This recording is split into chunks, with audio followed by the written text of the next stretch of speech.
You know, what's up mga kabroom?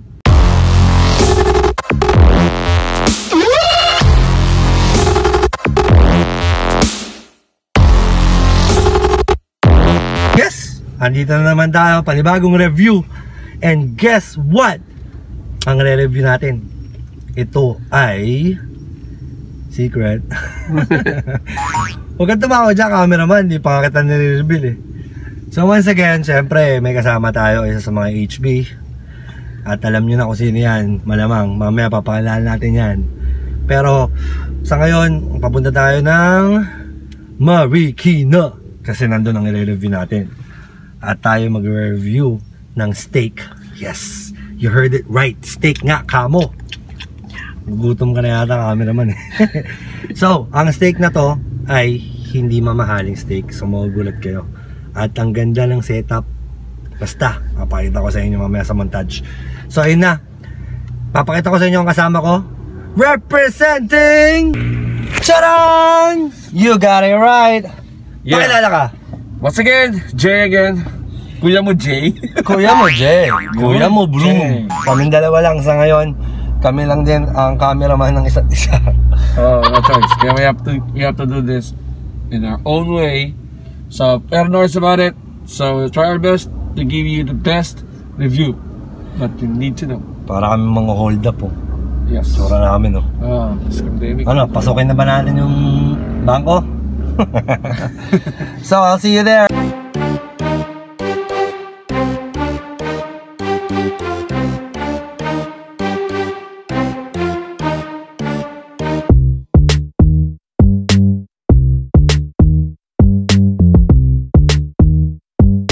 What's up? Nandito na kami sa place.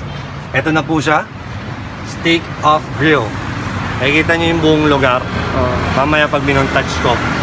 So, kita nyo naman, papakita ko rin sa inyo yung mga presyo sa montage. Makikita nyo mamaya. Sensya na, maraming dumadaan na aeroplano. Dami. So, along the road lang tayo. So, yun, order na tayo. I'll see you later. It's my life. It's my life. I got dirty. It's my life. I wanna shopping. It's my life.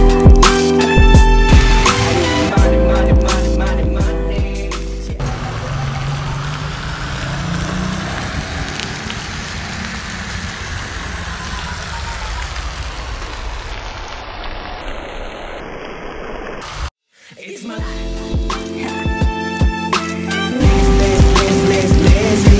It's my life. I got dirty. It's my life. I wanna shopping. It's my life.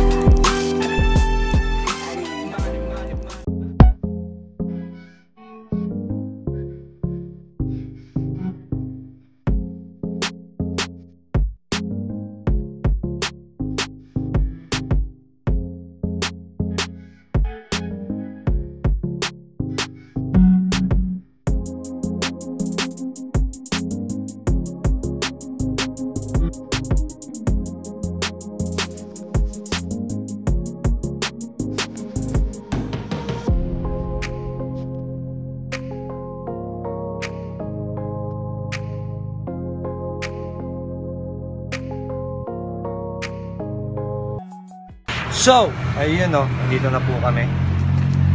At naka-order na po kami ng malupitang Malupitang steak. yan, T-bone steak. And nakita nyo naman sa montage yung presyo. Mestisya naman ito pa.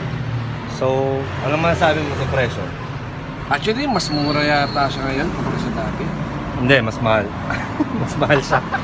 Pero, to think na steak yun, mura pa rin. Tsaka, ano kayo, nasa labas ka ng kalsada, di ba? Oo. Parang iba yung feel. Diba? Parang feeling mo, ano lang, parang nasa ibang bansa tayo. Oo, parang gano'n lang. Parang nasa Japan. Yan. Japan. Mismo. Italia. So, even US. So tatlo lang yung mesa nila dito. Pwede naman kasi outside naman tayo, nasa outdoor. So pwede namang mag-dine in. Ayun o. Kita nyo, ayun o. So kuya, enjoy na enjoy sa pagkain. Oh. Tatlo lang yung mesa. Tatlo lang. So, pwede na rin. Ayun o, mga sasakyan. Dami sasakyan. May social distancing din pati yung mga sasakyan. Di okay lang. Mismo. So babalik kami pag nandiyan na yung order namin. Sa kanya well done, sa akin medium rare. Ba't medyo rare? Ano ba ang pagkakaiba nun? Para malaman din nila. Mamaya ako na-explain, nangawit na ako, hawakan yung camera. Wala kami cameraman. Adios!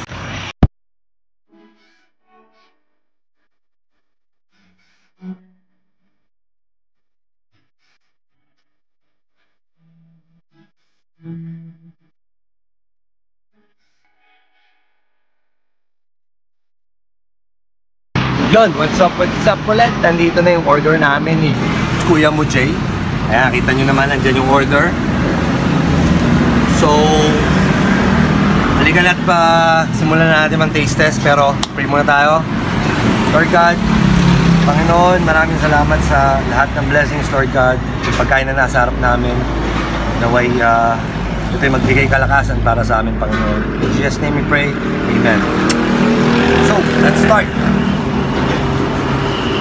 Murang-mura lang ang T-bone steak. Yeah. At yan si Kuya mo Jay, gutom na rin yan. Pero mauna ka na. Yan.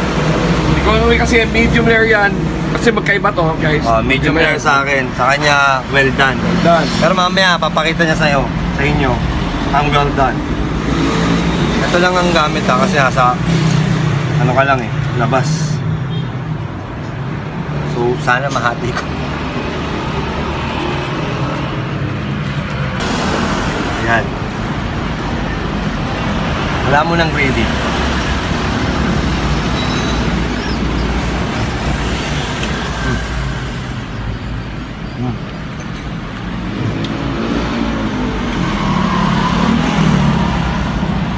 Saba. Mukhang ano ini-enjoy mo ba Saba.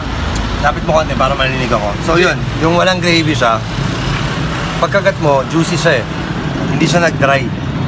Hindi ko alam kung dahil ba medium rare siya. Sa mukha ko lang. Noon, as what I said, nasa along the road tayo kumakain. So yun nga, juicy siya. Hindi siya natuyo. Siguro kasi medium rare. Pero malaman natin sa well done ni Kuya mo Jay mamaya kung ganun pa rin. So ngayon, natry ko naman na may gravy. Okay. And by the way, yung pepper na ginamit nila, medyo kakaibang pepper siya. Mahalin na pepper. Kaya na naman tayo. Mas maganda talaga pag steak yung mga hindi plastic na ano. Pero dahil nasa labas tayo. See?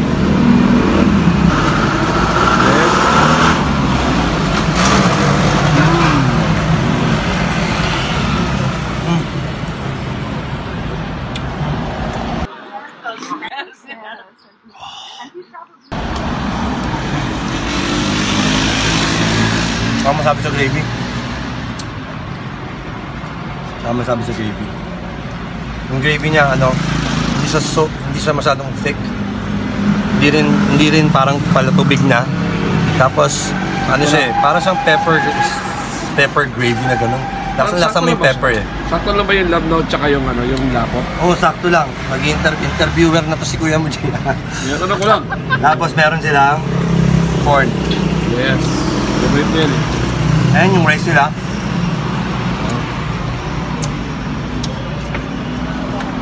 I like it. Let's try naman yung well done ni Jay. Tignan natin kung magugustuhan niya. Hey guys! Hi guys! Tara, kain tayo. Wala, turn ko naman. My turn naman, so kasi kanina yung kay Kuya Broom medium rare. So I'll try mine naman, nabubulol ako. Ang ating well done. Okay, kaya ito para ma-enjoy natin ang food. Okay, so tatlo yan. Kasi Noeres. And syempre, disposable lahat sa panahon ng pandemic. Kailangan natin ito. Okay, alright, tikman natin ito. So mabilis na tayo para Alright, let's see. Well done. Pero medyo matalim naman siya, depende sa paano sa paghati.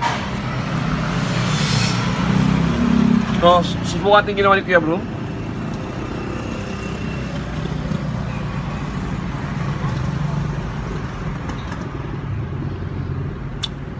Juicy. Subukan mo naman na may sauce.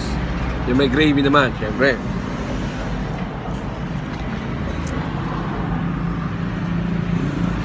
Deep. Yan.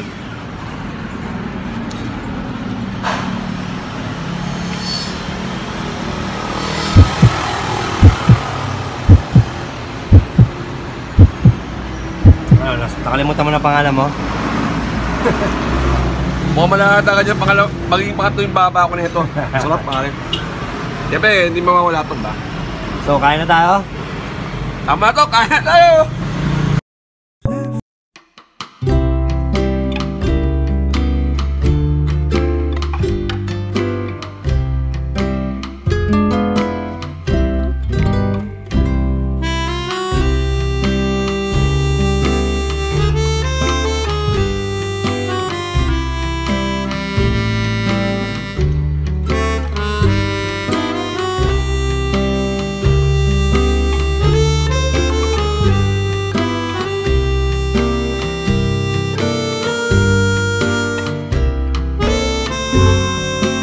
Yun o, tapos na kami kumain dito. At nakatapos lang ni Kuya Mujay. Ito yung sa akin. Massacre. Massacre talaga. Ayun, although pawis na pawis kami, lumabas yung mantika ng steak. Oh. Pero kasi, yun nga, by the road. Eh sakto, medyo makulimlim. Tapos medyo, ano bang klaseng panahon to? Ano yun? Makulimlim tama. Ano yun yung mainit? Dapit hapon. Mainit na dapat. Malinsangan. Malinsangan. Dapat hapon. Kaya malinsangan, kaya medyo mainit. Pero, ayun nga, ang sarap ng experience dito by the road. Nakikita namin yung mga dumadaan. Oo. Tapos yun, pag napagawi kayo dito sa Marikina, ano ba yung lugar mismo tong, anong road to? Nakalimutan ko na, sa tagal kasi namin nandito nagawi dito. Hindi namin alam. Ayan, basta papuntang Sumulong to, galing kang SS. Yun. Ito, Lilac yata to. Sorry no, Lilac yata to. Lilac? Basta lampas ng Lilac. Ayun. So yun na nga. Pa-plug niya lang yung kanyang TikTok. Right. Guys, follow nyo ako sa TikTok. JDC-DMC. Yun. Add nyo siya sa TikTok. Marami siyang mga, ano doon, pampabukas isip ng mga statement. Oo, mga kalokohan kuminsan. Halo-halo naman yung content kasi siyempre wala akong maisip na content. Pero, only gravy po kami at saka only rice. So yun, sa halagang 500, dalawa na kami nun. Sulit na sulit. Pero meron silang bundle deal. Kumbaga parang call center lang na. Meron silang bundle deal kasi nakita ko lang, 599. Tatlo yung steak, no? Tatlo yung steak na tatlo yung 599. O yun. Only rice na rin ba yun? Ay, hindi. Yun lang.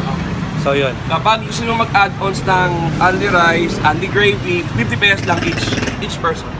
So yun na nga. At hanggang dito na lang kami. Please don't forget to like, share, subscribe. At comment na rin kayo. Tapos kung anong gusto nyo review natin, kahit saan pa yan, kahit saan lugar yan, pupuntahan namin. Once again, we are the Hangout Boys. HB, signing out. Hello po, kain na po sa Steak of Grill. 189 for steak meals. Thank you. Eh po. Si ate, shoutout. May shoutout ka. Kayo na sa'yo eh. Yan, basic. Yeah, okay ate. Okay na po. Okay na po. Thank you. Thank you po. Okay, bye. Panoorin niyo lang po sa YouTube, Kuya Broom. Ay, type niya lang Kuya Broom. B-R-O-O-M. Salamat.